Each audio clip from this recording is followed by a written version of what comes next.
It was the rivalry that defined an era in F1, but things have now turned nasty.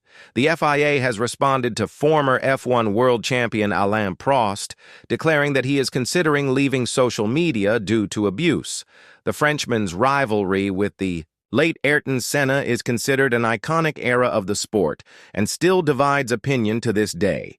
Their disdain for each other came to a head in Japan's penultimate Grand Prix of the 1989 season. At the time, Prost was 16 points ahead of the Brazilian icon, meaning that Senna needed to win the last two races and could not afford to retire at Suzuka. The pair collided on the track and were both forced off, with Prost widely accused of deliberately impeding his rival to seal the title. The authorities cleared him of any wrongdoing.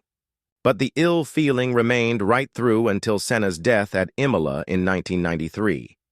The pair's feud was later featured in the 2010 movie Senna and a new Netflix series about the life of the three-time world champion.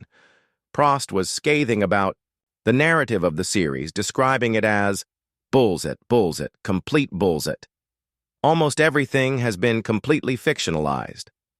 The 70-year-old has since opened up on the backlash to his comments, claiming, "I'm considering turning off my Instagram because I get messages every day, really every day without exception.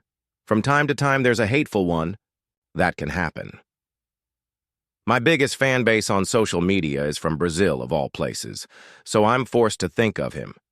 Indirectly, I've been living around this story for 30 years, and it will probably stay that way for the rest of my life.